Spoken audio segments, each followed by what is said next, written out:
After 76 days, the lockdown in Wuhan, China ended on the 8th of April. The city of 11 million people was the original epicenter of the deadly coronavirus outbreak that is now raging across the globe. While lockdown measures are increasing in other parts of the world, Wuhan is returning to life.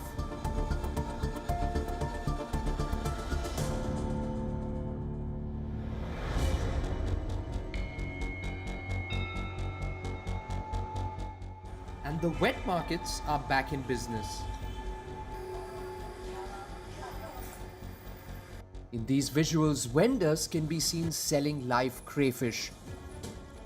However, one market remained shuttered since the 1st of January, the Huanan seafood market, thought to be the starting point for the virus outbreak.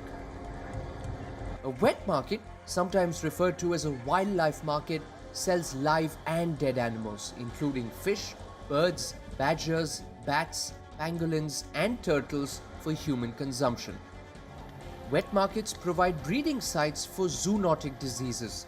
The crowded lanes, unhygienic conditions, and the close proximity of stall vendors and visitors to these animals makes it easier for the virus to travel from one to the other.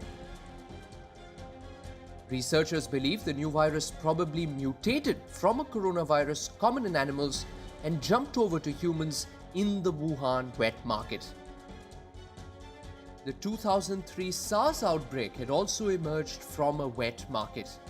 Despite a global uproar over these wet markets, China has reopened a few. Although there is a ban on selling wildlife now, the move is still controversial. The coronavirus crisis has many world leaders, lawmakers, and health officials calling for wet markets to be shut down permanently. But the plea appears to be falling on deaf ears in Beijing. We must hope that this ban is permanent and that subsequently include wild animals used in China for other purposes, especially traditional medicine.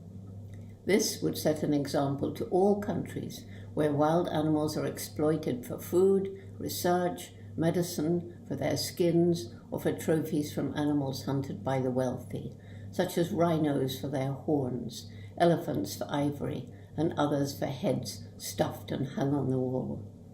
In other words, countries all around the world. British primatologist Jane Goodall, considered to be the leading voice for animal rights, believes a lack of respect for animals and their natural world caused the coronavirus pandemic. The 86-year-old scientist, best known for her lifelong study of chimpanzees, argued that destroying habitats has forced animals into closer proximity, ultimately spreading to humans. One silver lining to this dark cloud. This pandemic has reopened discussions about the danger of the hunting, trafficking, and eating of wild animals.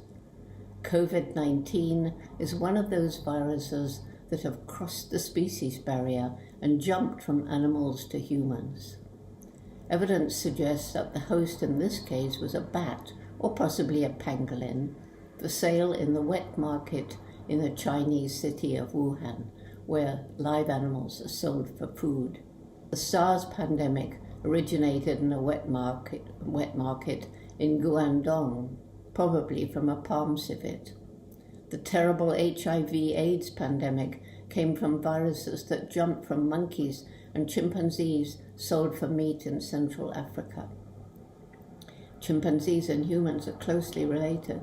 We share 98.6% of our DNA, so that avoiding contact with them protects them from human infectious diseases as well as us from theirs.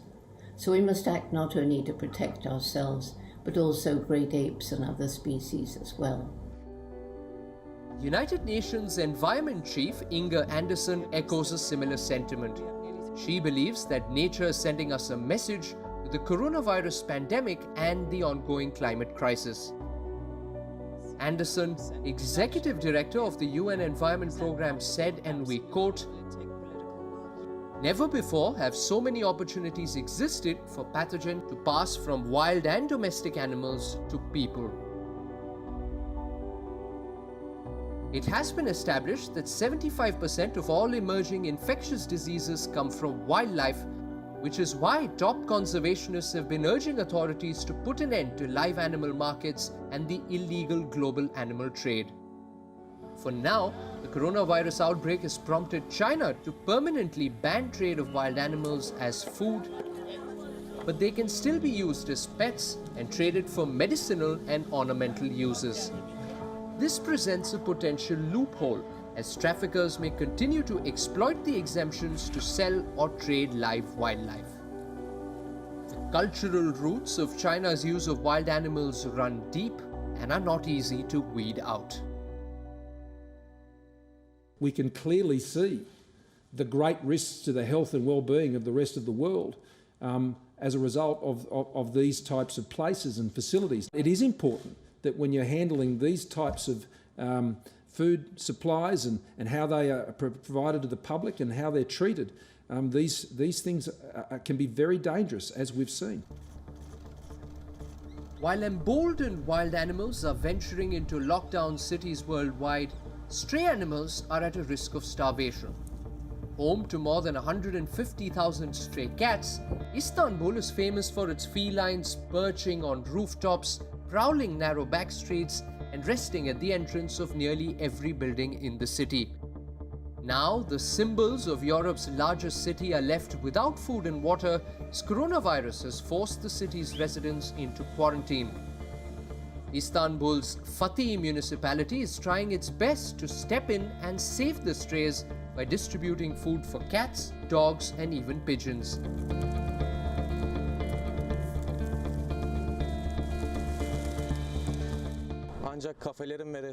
Since cafes and restaurants are closed and people do not get out, as Fatih Municipality Department of Health Affairs, we have increased the frequency of these feeding periods in compliance with an order by the Interior Ministry. We are personally distributing the food. We made an arrangement according to the animal population in the districts and we serve according to it.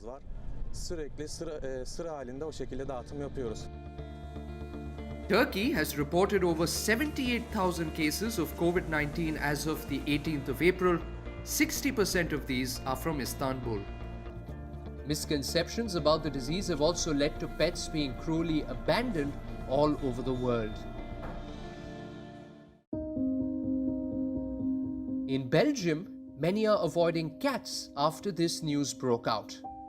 On March 29th, a domestic cat tested positive for COVID-19. The cat showed symptoms of diarrhea, vomiting, and coughing soon after its owner returned from northern Italy, where he got infected. A week later, he passed on the virus to his pet. This was the first documented case of a human-to-cat transmission. The cat made a full recovery 9 days later. Soon after, a bigger cat tested positive for COVID-19, this time at the Bronx Zoo in New York. The 4-year-old female Malayan tiger named Nadia contracted the virus from a zookeeper who was asymptomatic. Nadia, her sister Azul, as well as 2 Amur tigers and 3 African lions showed symptoms, including a dry cough after exposure to the employee. Authorities say that Nadia is showing signs of improvement.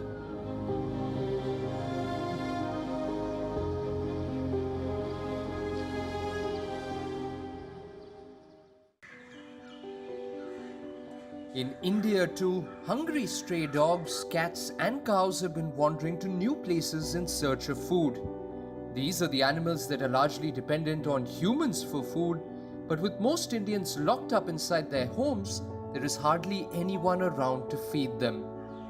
Thankfully, these furry creatures have some friends, like Manjari Chaitanya, a scientist from Bengaluru who is working round the clock to feed 2,000 to 2,500 stray animals every single day. Assisting her on this noble mission is a restaurant that has dedicated its kitchen and manpower to cook food for the starving animals in 2 batches. Now the lockdown, we started cooking for 250 dogs. So we identified feeders from around our house and we rented pots from a tent house and started cooking for 500 dogs. And more volunteers from the area would come and pick up food. And then Vinay reached out one day and he said, we want to come and see and we'd like to do something very similar. And he came over with Niral. And then they said, why are you struggling? We have a kitchen and we have staff. A partner of mine had been to Manjari's place. Once we landed there, we realized she and her husband are cooking for 500 dogs all by themselves. They're spending their entire day without having any support. And what is required, most important to people like her, is support. We want to do a social cause. We want to be a part of this, and we're doing this from the day one of lockdown for humans. We're doing about 1,000 meals from one of my other kitchen, and we've given more than 2,000 ration kits to people. But dog has always been my passion because I've always been around dogs from childhood, so I want to do something for them. Another unexpected problem that has emerged during this pandemic is the addition of dogs and cats on the road. The COVID-19 outbreak has sparked pet desertions in various parts of the world. Activists in Latin America are scrambling to house and feed animals abandoned by owners who fear that their pets could infect them with the coronavirus. Due to fake news and panic caused by misinformation, there are people who are abandoning their pets.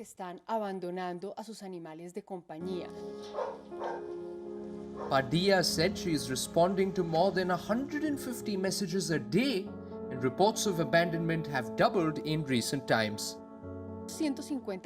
These 150 messages are double what I respond to on a daily basis, normally out of quarantine. I respond on average to 80 different messages, requests for help, especially situations of abuse, but the number of messages has actually doubled since I started the quarantine in Bogota.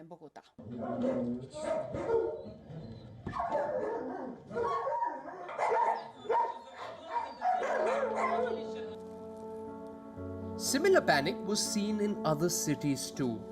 Thousands of pets have been rendered homeless, and since they are not accustomed to life as a stray, unless rescued, their chances of survival are slim. 1, 2, 3, 4, 5, 6.5 bags. It is about 100 kilograms and it is enough for today and a half of tomorrow. We don't live alone on this planet. There are animals and other creatures living with us that we have to care for. Only 3 instances of pets being infected have been reported: a cat in Belgium and 2 dogs in Hong Kong. And scientists are clear that owners should not be alarmed just yet. There is no evidence of pets secreting enough coronavirus to transmit it back onto humans. However, owners, if infected, are recommended to quarantine themselves from their pets, much the same as other family members. Elise Letizier, a volunteer at a dog shelter in Paris, says they have received calls asking them to pick up dogs whose owners were hospitalized for COVID-19. Many of these canines will never be able to return home. We are getting calls for people who have died or who have been hospitalized and will unfortunately not be able to get home, and so their dogs end up in complicated situations. We have the case of someone who has been hospitalized and will no longer be able to get out. The dogs have been abandoned, so we are going to take them.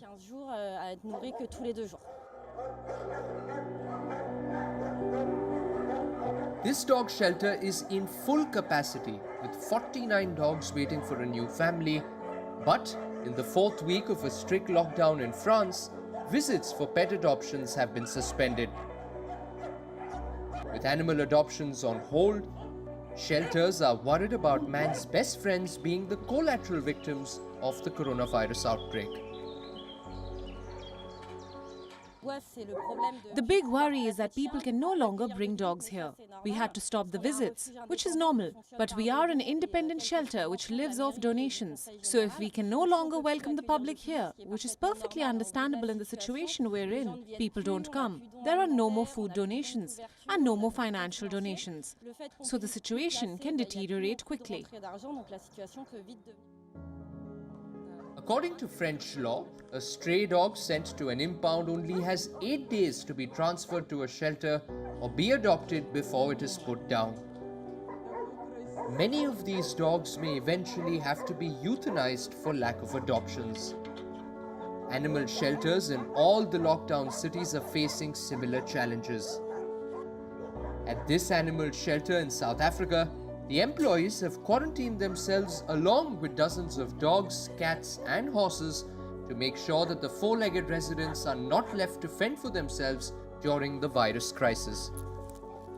We're currently faced with COVID-19 and the lockdown that we have is the fact that we do not have volunteers visiting us. That means that the animals don't get as much attention as we would love to have.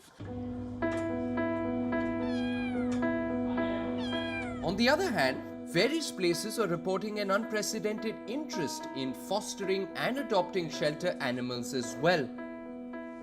People who are cooped inside their homes are turning to kittens and cats and puppies and dogs for comfort during these testing times. Now with COVID-19 and all the restrictions that are going on, like everyone, our daughter's kind of stuck inside, and we thought now's a great time for her to find a new best friend forever in the form of Honey the Rabbit. This video went viral recently. Employees at a Florida animal shelter were seen celebrating after a record number of dogs were adopted, leaving the cages empty.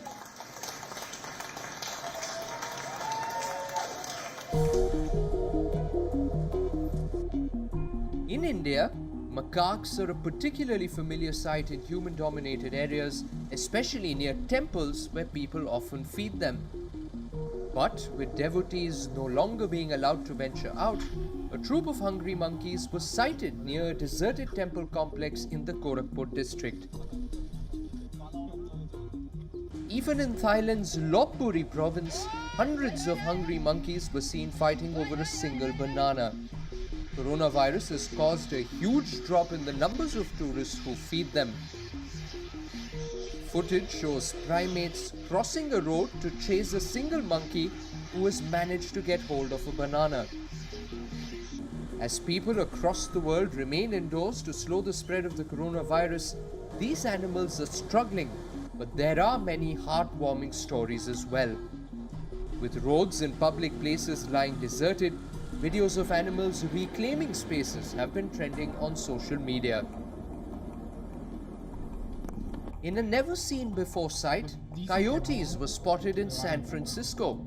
These wild animals are native to California but were nearly wiped off in the 1990s by hunting and poisoning. In the Chilean capital of Santiago, a young cougar surprised residents of a central neighborhood. It was spotted padding through the streets, left almost empty after a widespread shutdown to contain the coronavirus. The big cat traveled through several private gardens and entered a school before being darted and recovered by Chilean wildlife officials. He's a juvenile, a sub-adult, at least more than a year. We estimate him a year and a half, a year 2 months approximately. For the teeth, he looks in good condition. In Karnataka, India, elephants were seen sauntering down the roads in the Kodagu district of the state.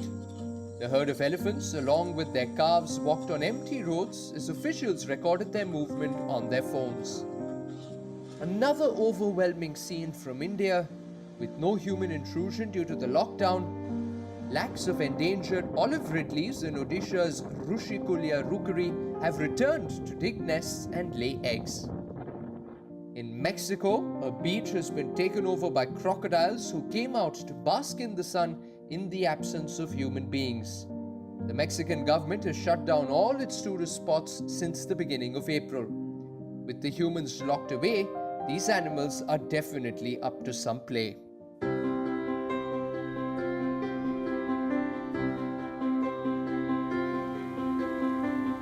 In East London, locals were left shocked when a herd of fallow deer was seen grazing on the lawns in front of a housing estate.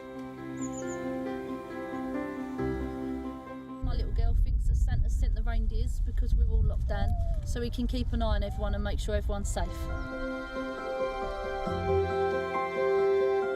From deer to goats, More than a dozen great Orm Kashmiri oats descended on Llandudno, a coastal town in Wales. Locals have seen them before, but they don't often wander about.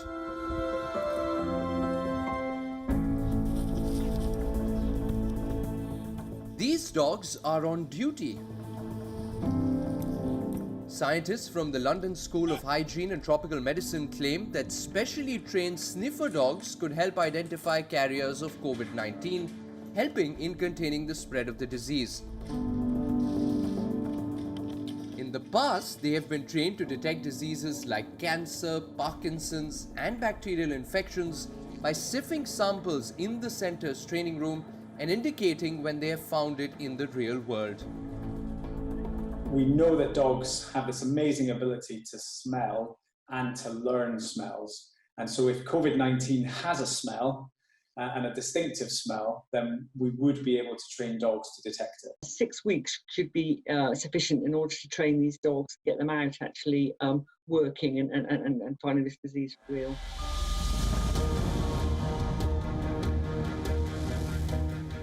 Meanwhile, as COVID-19 continues its rampage around the globe, labs across the world are scrambling to find animals for coronavirus studies.